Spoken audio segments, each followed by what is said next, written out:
Welcome back to the Wolverine here on a Monday night, January 23rd. Anthony Broome here, joined by Chris Balas, Clayton, Sayfie.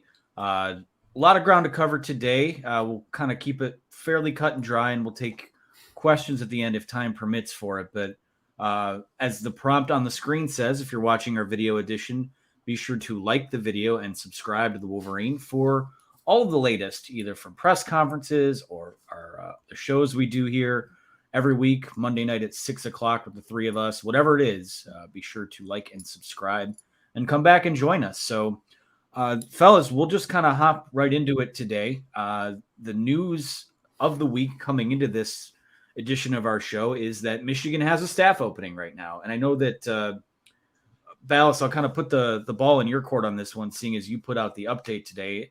What are you willing to share on the latest of what's going on with the coaching staff position that has been vacated by letting go of Matt Weiss? Whatever you're willing to share on that. Yeah, I'm willing to go to thewolverine.com and pay $29 until. No, I'm just kidding. We'll give you a little tidbit here. Some names that have come up: Tavita Pritchard, who is at Stanford, played for Jim Harbaugh. Some serious interest there. You guys should read about him.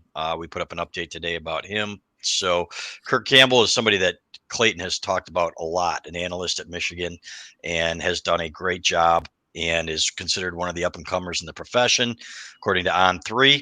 So that's kind of exciting. And a few more names that you guys are going to want to read about, one including one that is an incredible recruiter. So go to thewolverine.com, check it out there. Some good stuff there behind our paywall, but certainly worth the whatever 30 cents a month that you're 30 cents a day that you'll be paying, or 20 cents a day that you'll be paying. We got a great community there, Michigan fans, the most active community of Michigan fans anywhere. So we hope you'll join us. Well, I guess, please go over there to the Wolverine and check out the update that was put out earlier today. We'll kind of keep those things separate where they belong. So you're definitely going to want to check that out. Take advantage of that offer as well. But I want to kind of steer it in this direction here, because I know there was a lot of criticism thrown Weiss's way for the job he did on the field. We'll figure out later on what's going on with the off-field stuff. But the fact of the matter is he's no longer with the program. Clayton and I sort of hit on that the other day when we did the Thursday show, but I wanted to kind of take it this direction and talk about, is this an opportunity? Is this an opportunity to kind of either expand on the things that Michigan's been doing, give themselves a different look, add a different look to the recruiting, to the offense, whatever it may be? I guess, Clayton, I'll start with you. I mean, now that there's the opportunity to add someone to this offensive coaching staff, which offensive line loaded, quarterback, a star, your running backs, you have both of them coming back, and you don't make a hire based on what you have for 1 year. But knowing the fact of the matter is there is an open position, and it's an opportunity for Michigan to upgrade in some areas. But what area do you think specifically you might like to see Michigan explore a little bit more with this next hire? Well, yeah, I do think Jim Harbaugh always looks at staff changes like that, whether or not it's a really good coach leaving. And when you say Matt Weiss was criticized for his performance on the field in terms of coaching, maybe in the TCU game, but I think people were pretty pleased with Michigan putting up more points than they ever have in a season since 1904. I mean, it was a really good offense. So I thought he did a good job. Him and Sharon Moore working well together. But I'll say this about the Michigan offense: the passing attack wasn't maybe as good as it could have been this year. And if you look at the track record of Matt Weiss, he's actually more of a run game guy than he is a pass game guy. And he was involved with some of the best run games in all of NFL history with the Ravens and Lamar Jackson there. Did a great job, added that element, but maybe Michigan could get a guy who's a little bit more suited to help the pass game out. I think that would really help this team. And as Chris has mentioned, some of those candidates out there, I think it is amazing now that we're at this point where Jim Harbaugh's 59. He's been in coaching a while. I know he started late, but he has a pretty good coaching tree at this point. There are a lot of guys out there with good backgrounds on either side of the ball that coached under him. You couple that with the Baltimore Ravens connections, another hint there to go check out the update over at thewolverine.com. And you have some good candidates, plus some people like Kirk Campbell, who's an analyst here, and maybe one of those quote-unquote rising stars that could step in if Michigan goes that direction. So I'd say maybe, somebody with a better pass game background would help Michigan out and could be an upgrade.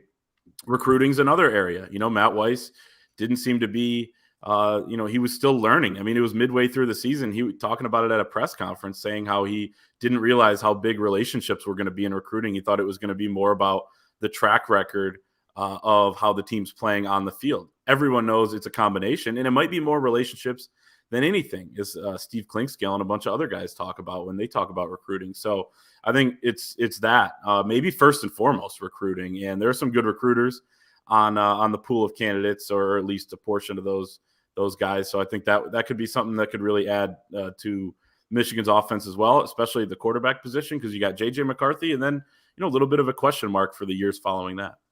I don't remember him saying that, and that blows my mind. You must have been there, and Clay was obviously at all of them. And what a boy, that's a joke. Not knowing that relationships are big in recruiting. He said he didn't know he was gonna, and he didn't do this, but he's like, I'm not gonna play Fortnite with these guys until 11 at night, when I could be game planning. And I understand that stance, but I get it too. But at the same time, everything about recruiting is relationships, with the exception now of NIL, which is huge. But that's insane. But he was not a good recruiter, flat out. And this is something that Jim Harbaugh is definitely going to be looking for, guys, when he goes out and gets a new coordinator. This is something that we were talking to somebody in the building about, and they said he wants a good young go-getter, somebody who has experience recruiting and somebody who can help in the pass game. It was interesting listening to Joel Klatt's podcast today, and he said, Sharon Moore was really the kind of the guy as going on as he understood it, that was calling more of the plays as the season went on. Matt Weiss was, as we said, the pass game coordinator a little bit and working with the quarterbacks, but he was also the red zone guy. And if there was one thing that we were complaining about this year, at different times, it was Michigan's red zone offense. So get somebody there. I remember Jed Fish being outstanding down there, guys. Some of the plays that he called, and we all remember the good shit Jed play against BYU, I think it was, when Jim Harbaugh turned to him and you could read his lips, and things like that. So they need to be better there. I think they will be. I think this is one of those hires that is going to be critical in terms of recruiting, because in this day and age, guys, Urban Meyer used to say it. We can hate Urban Meyer all we want to, but he said, I would never recruit a guy that wasn't a great recruiter, a very aggressive recruiter, because you can't have that in this day and age. And on that, maybe nothing else, but on that, I agree with him. Yeah, that's $1 in the swear jar, by the way. Sorry for that. Yeah. I think it's important to note also, this program's in a very different place than when Matt Weiss was hired. I mean, that was coming from it wasn't a rebuild, but it was a hard reset on the program coming off that COVID year. They got rid of Ben McDaniels, and it was an upgrade. I mean, compared to what was there before, but, and credit to Matt. I mean, you can give credit to Matt Weiss for his role in helping build Michigan to what it was. But the fact of the matter is like, and no disrespect to any of that, like like a Kirk Campbell that's in the line for the job. I think he's got a bright future, and I think he'll probably be in an expanded role at Michigan at some point or elsewhere. But you have an opportunity here to kind of go in and like, you can shoot a little higher, I guess, and bring in someone with a more proven track record. And, sometimes you have to learn on the fly too. Some of those guys just kind of hit the ground running. I mean, Sharon Moore cut his teeth at Central Michigan, and Grant Newsome is a guy who, by all accounts has been good on the recruiting trail and kind of worked his way up. So there are different paths to that. But I mean, we say that Matt Weiss was in charge of the red zone and those types of things. Does that mean can we officially kind of put that Philly special play on him? Is that I think so. Now that he's gone, you know what? It's all your fault, Matt. And no matter what else you did, it was funny. Somebody said, well, whatever he did, it couldn't be nearly as bad as that. And you know what? Yeah, it's probably not true, but what a terrible play call that was. And but Jim Harbaugh, it's like Jim Harbaugh said he approved it, and what he said, he took the blame for it. But Matt, we're going to pile that on you as well. We're going to throw a little more dirt on your grave on the way out. No, that's mean. But it was a terrible play. Yeah, but I'll say this: it wasn't great. There were times this year where it just wasn't. It looked like a hodgepodge of, it looked like when Josh Gaddis was here, and you're throwing stuff against the window and hoping the wall and hoping it sticks. And so, you know what? Here we are. The next guy, we'll see how they do that. But as Klatt said, you know what? Give Sharon Moore some more duties. I love Sharon Moore. I think he's a great young coach. Like Klatt said, he said, I've blown away in talking to him and knowing where he cut his teeth and everything else, that this guy's more than capable. I'm comfortable with Sharon Moore taking the vast majority of the play calling duties next year. Here's my one concern with that is Mhm. that the offensive line is such an important position. Now, Sharon Moore has proven over the last 2 years, where he was co-offensive coordinator and then even more duties in 2022, with the same title, that he can do it. But I do think there is a little bit of a balance there, that when you start to give him even more, and by all accounts, he's done a great job. And then talking to EJ, he said he was probably the recruiter of the cycle if we had that award for Michigan. And he became a dad either again or for the first time. I don't remember exactly this year. So he's had a heck of a year. So he can take on a lot of responsibility, but you got to be a little careful there because, in between series and in between drives and things like that, you got to pay attention to the offensive line because there's so many intricacies there. But you also got to be planning for what you're going to do on the next drive. So it's a balance, and help him out with a guy that maybe comes in as pass game coordinator. But I agree, Sharon Moore has done a fantastic job, and just the way he's risen up the ranks here at Michigan has been, a testament to him, but also just kind of, a lot of these coaches that are coming up under Jim Harbaugh. Yeah, my final thought on this is that when you look at the potential candidates, I know that inherently the immediate thing people go to is, oh, well, it's got to be a quarterback's coach. And I don't know that necessarily needs to be the case. I mean, remember when Matt Weiss was hired, originally the plan was going to be for Jim Harbaugh to coach the quarterbacks. And then he hires Weiss and assigns him to that position. I am intrigued by the idea that they could have a candidate or two in mind that has experience developing and recruiting wide receivers, especially given the fact that I think you develop these guys that are on the roster first and foremost. I mean, you've got a guy in Darius Clemens who's 6'3", 6'4", Maurian Walker 6'4". You have a guy that can come in and develop those guys, and all of a sudden your red zone play calling gets a hell of a lot easier when you have these twin tower type of guys to go to. So I am intrigued by the idea of a candidate that has experience in that regard. So we'll see what happens with that. Any other thoughts from you guys on the staff or just the offense in general? I can't even imagine Brian Griese working for Jim Harbaugh, and I know his name's been mentioned too. He's a quarterbacks coach at San Francisco. Is he going to want to get out there and get after it recruiting? You know what? This guy's made a ton of money in the NFL and everything else, and is as an analyst on different networks. So, and now he's in the NFL. Is he really going to want to come back here? I don't see that. I know his name's been brought up by a few times, and rightfully so. I think there's a little bit of interest there, but I do not see that happening.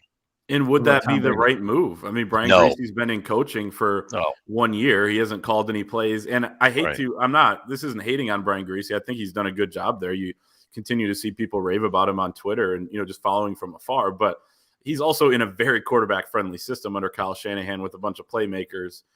He's navigated it well, looks like, with having a few different quarterbacks, including Mr. Irrelevant Brock Purdy. But I think, that could be an option, but, and put that on the table. But I would go with somebody who's a little bit more experienced or has been here or something like that. But, I mean, hey, you got a national championship winning quarterback out there in the coaching ranks. You might as well at least shoot him a text. I know he's busy right now, though. But we all know that they're holding out for Tom Brady anyway when he retires. So it's a moot point. I saw a Photoshop of Brady with like a coaching headset and hat on, and that's what he's going to want to do. Is come back and recruit, and let's see what am I going to do with my $500 million here in my time now. I think I'm going to go out and recruit these kids from coast to coast and be a quarterback's coach. So I don't think so.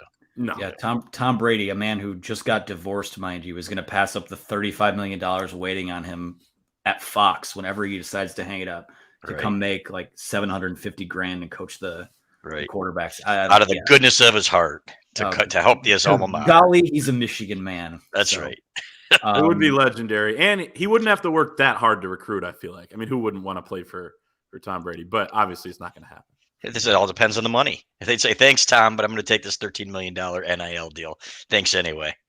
Yeah, really quick, I want to give Kyle Shanahan on the 49ers their flowers for. It's like this viral challenge where it's like, just take the biggest bum of a quarterback you can find off the street and see if you can go win a Super Bowl. And now they're one game away from potentially being there. So It's like shout out to playing Kyle Madden. Shanahan. If he ever had a real quarterback, it would be amazing what they would do. But It's like playing Madden on expert mode, like just for fun, yeah. and we're sorry to Brock Purdy's mother for calling him a bum. So we apologize for Anthony Broome. All right, what's next, boys? Well, let's move on to spring conditioning, or winter conditioning, I should say, started last week in Ann Arbor. We talked to a couple guys early in the week out at a camp. Clayton and I did. And then, you got a couple weeks here now before 5-6 weeks. We're not sure what the timeline is before spring football starts, but this is kind of where the bones of next year's team begin to take form and guys start developing physically first and foremost. Then you get them out on the field and see what they can do. See what you can put on their plate in the spring. Since we've been talking about Matt Weiss in the offense tonight and what Michigan does to fill that role, I want to talk about some of the players, and I kind of just hinted at it with guys like Darius Clemens and Amorian Walker, guys on this roster on the offensive side of the ball that we're looking at to take a step next year. I kind of tipped my hand. Those are the two guys I would have spoken about, are Darius Clemens and Amorian Walker, but I guess you just kind of go around the room and guys that you are putting some stock into that you can kind of buy low on right now. Go ahead, Clay.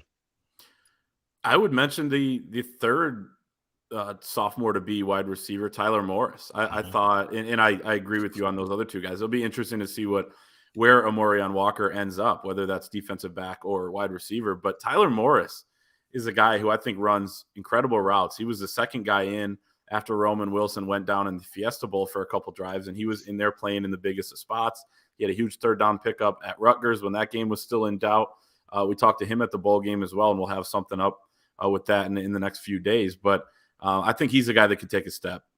I also think that there's so much talent on this offensive line now. Like, that offensive line room has guys that are going to be sophomores and juniors, or even a senior in Jeff Percy, who could easily start on a very good offense in the Big Ten. But there's just plenty of talent, and they brought in some transfers as well. So I think the offensive line room, that Sharon Moore has that thing humming right now. But I would point to a few of those guys like Giovanni El-Hadi. If somehow he got in there, now he's got a couple all Big Ten guards in front of him. But Raheem Anderson could take a step. Andrew Gentry, Chris, you talked to him down at the bowl, and he was saying, he's just kind of getting there back to 100%, not healthy, but 100% back in football shape and the football rhythm of everything, and playing at this level, even though he's about to turn 21 or 22 or something like that. But he's another guy. But I think this offense has a lot of those types of guys. That's great stuff, Clay. I can see why Austin Fox's cousin in Westphalia, who is married, by the way, calls you her soulmate after watching these podcasts. She said you're her spirit animal. I forgot about that. Yeah, Renee, shout out to you. So someday, Clay, someday. But I'm going to go to the defensive side of the ball and go to Derek Moore. And I think Derek Moore is set for a breakout season. I think this guy has so much more to give. I think you're going to see him become an outstanding pass rusher at Michigan. And he's got all that extra gear. And we didn't get to see enough of it at times this year. And I think there's some frustration on his part. I remember watching at the end of that Iowa game. I think he played 8 plays. He's like, man, he thought he'd get in there more. But with Yabioki moving on to Charlotte, to where he will play for Biff Poggi, his 5th school, I think it is. Good luck to him. I think that opens the door for Derek Moore. I think Braden McGregor is a guy. We saw glimpses of him against Ohio State where, he's really starting to come on. And even though he's a veteran now, I think he's got more to give too, and he's going to get more opportunities as well. So I look for those guys in there. And you know what? I want to see Nikhil Green come back and see what he does in there. There's going to be some good competition. Ernest Hausman coming in as a transfer, I think, is going to play a ton of ball. But don't forget about Nikhil Green, who was really mentioned right there athletically with Junior Colson and has played some football here. I want to see what those linebackers and those edges can do. So I'm excited about it, man. I can't believe I don't know how many days till kickoff, Clay. I bet you do. I think it's like 2:30 now or something like that. There you go. Anthony, what'd I tell you? I knew he'd get it. Yeah. He's the numbers guy. That's why Renee loves him. That's why Renee loves him. Whenever we cite the Wolverine stats and information department, that is Clayton Sayfie and the deep dives that he does. I talked about some of the offensive guys that I like, but I also think we should be putting heavy stock in on Kenneth Grant. I was doing something on defensive position battles, and I'm, he's not just going to be handed the job at nose tackle, but man, 6'3", 355, 356, whatever it is. Just kind of feels like he was built for that role that's vacated by Mozzie Smith. And people forget he was a summer enrollee last year, too. He didn't go through spring ball or anything like that. So finally going to get a full off season. I think that he's going to be a guy that will be in line to take a huge leap. I mean, inherently, right now, we don't know who the starting cornerback on the other side of Will Johnson's going to be. So if we're talking about who you buy stock in, I guess take your pick between Jaden McBurrows and Miles Pollard, and we'll see what those guys can do. But from there, I mean, yeah, there's good depth and a lot of, they've found a way, something that's very impressive to me, especially we're not that far removed from, it's actually crazy to think about, this next football season will be 3 years removed from that joke of a year that was the COVID season. But it's been really impressive to me how in such a short amount of time, they've been able to cultivate a roster full of experienced guys mixed with kind of these young up-and-comers that we're talking about putting stock into. So number of guys you can go to. I mean, we could probably do a whole show on that. But Clayton, I guess your thoughts on any defensive guys? Yeah, I mean, I agree with basically your list. I will say there's a forgotten guy out there named Zeke Berry, who I think could take a big step forward. And when you look back at the recruiting process, Michigan takes him as basically a safety, but he's also a guy that I remember EJ talking about as somebody who could easily move over and play the cornerback spot. Could he start repping there maybe in a merge? Or is Cody Jones going to be good enough at nickel where then you play Mike Sainristil on the outside at times, maybe not the whole time? I would have some concerns with that, but I know that's a theory that some people have, kind of thrown out there, at least in discussion. So that would be interesting. But I'll kind of leave it at Zeke Berry. I think he's an intriguing guy. And then Keon Saab, another guy who's kind of forgotten about. I really like the safeties next year, and I think that even Makari Page is going into a senior year could take a big step because we saw flashes of him this year. He kind of had a midseason injury a little bit that held him out, but I thought he was really intriguing the way he could cover and stop the run. So there are plenty of names. I think Michigan's got a ton coming back, and I agree with Chris that linebacker, there's kind of a logjam there, and it'll be interesting to see who emerges. Yeah, and who knows what happens. We know the transfer portal is closed right now, but everyone goes through spring football and maybe a surprise or two somewhere or another. And there's a guy. I mean, they added Iabioki, 13 days before the season started. So I wouldn't. Everything is still on the table as it pertains to transfer portal and things like that. So just a quick little primer on that. Now let's move over and talk about our friends over at the Rogue Shop. Richard and Charmaine have been amazing partners for us. Really starting with football season. Now we're into the meat and potatoes of basketball season.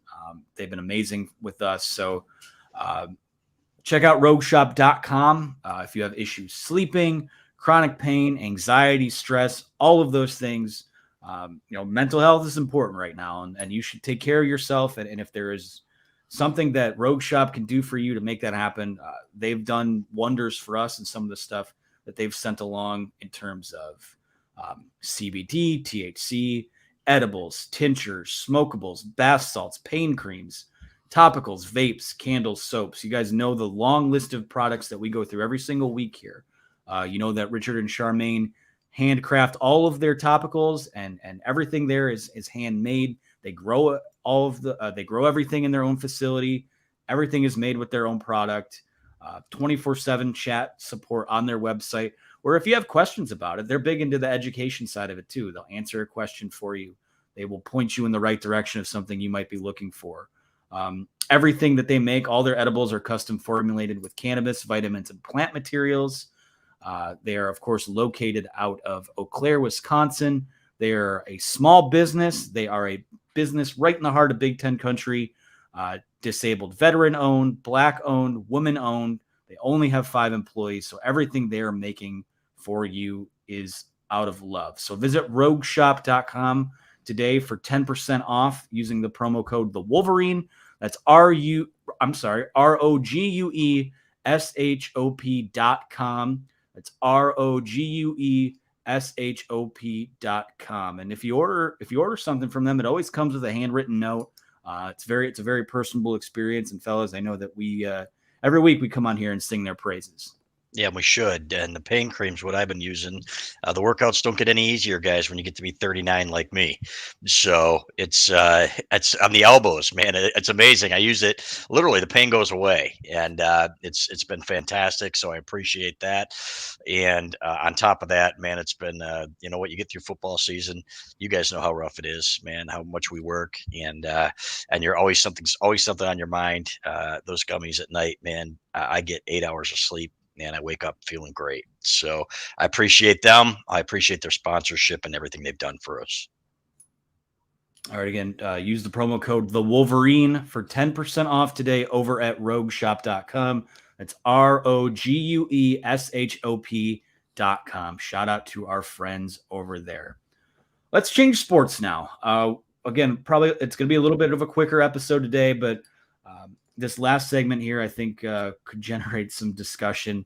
Michigan basketball did what they do best again last week. They went 1-1. Lost a game Thursday night at Maryland, won a nail biter on Sunday against Minnesota, a game that they had to have, certainly closer than it should have been. But where this team is at right now, they're sitting at 11-8. They're 5-3 in the Big Ten, and they will continue to say we're still in it. We're in second place in the Big Ten, but this is a huge week for them. They do not have a resume win right now.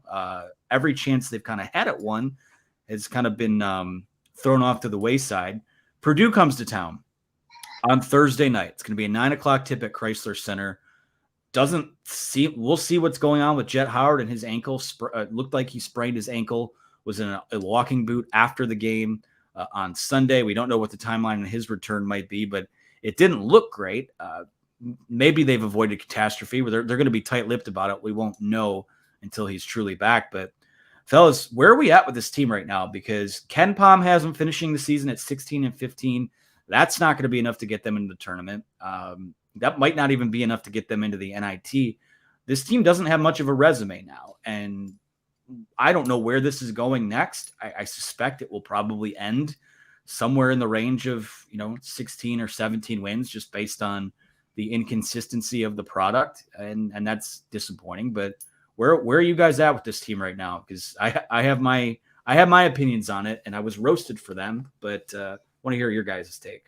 It doesn't. I mean, you know what, Jet Howard. It doesn't sound like it's overly serious based on what we've heard. So, and these are preliminary reports. Maybe he plays against Purdue.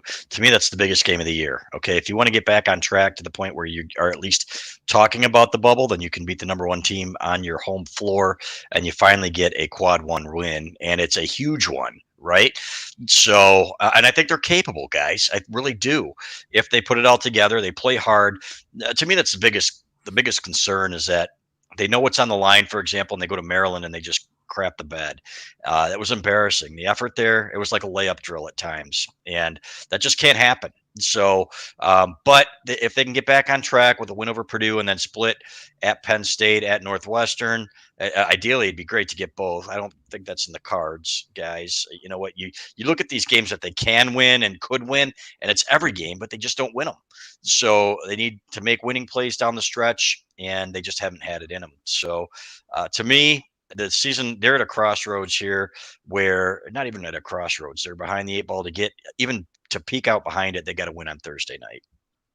Yeah, it's a huge game. To me, the number one thing is Jet Howard's health, because when I look at, I think that would at least give Michigan a chance in this game, and they have more than a chance. I mean, Ken Pom has it as a 5-point game right now.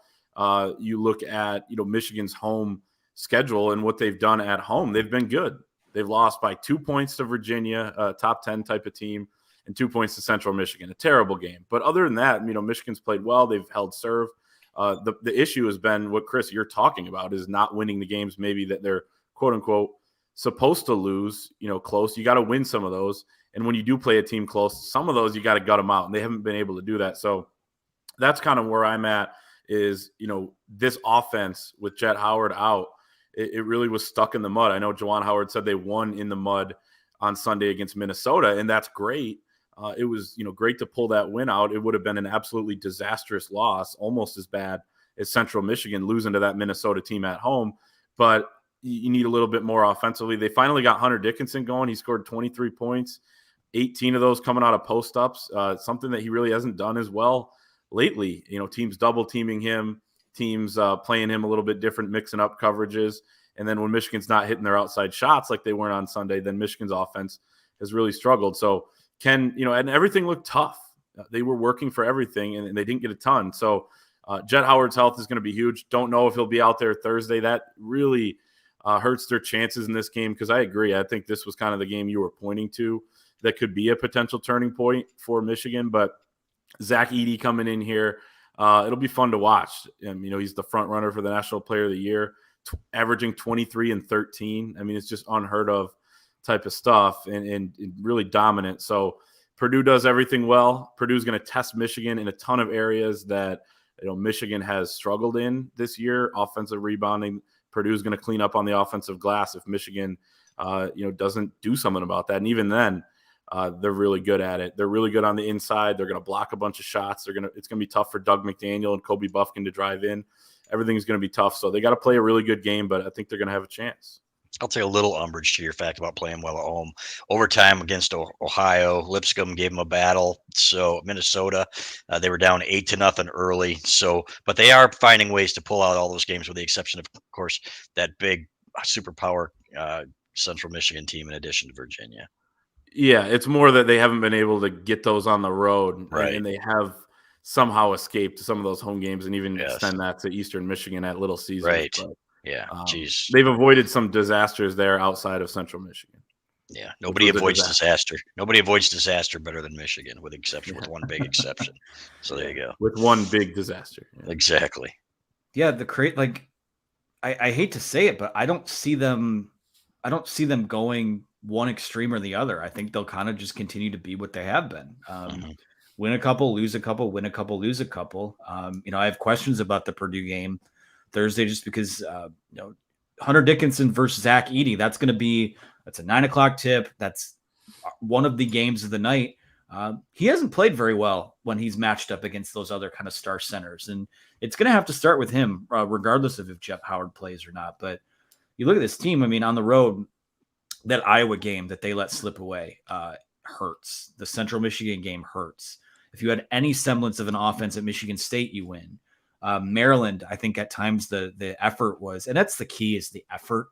The effort at times has been embarrassing this year, and not what you expect from a team that, the hashtag they use is the 4 competitors only. And I don't know where this is going. If you want to, again, I agree with the notion that if you were going to even have a discussion about saving your season, you have to win this game on Thursday night. And that's no ifs, ands, or but about it.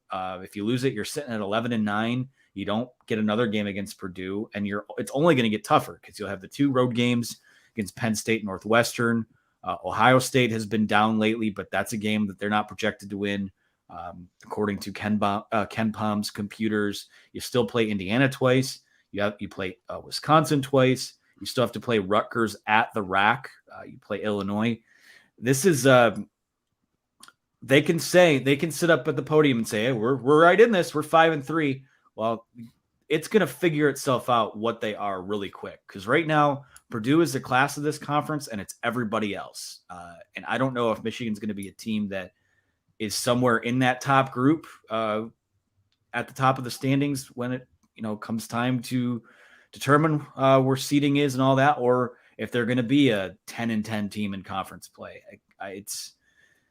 They keep having this moments. You're like, oh, well, that's going to be what lights a fire under them. Oh, well, that definitely will be what lights a fire under them. And ultimately, and Chris, you wrote this, you are what your record says you are. And they're a couple games over 500, and that's what they are right now.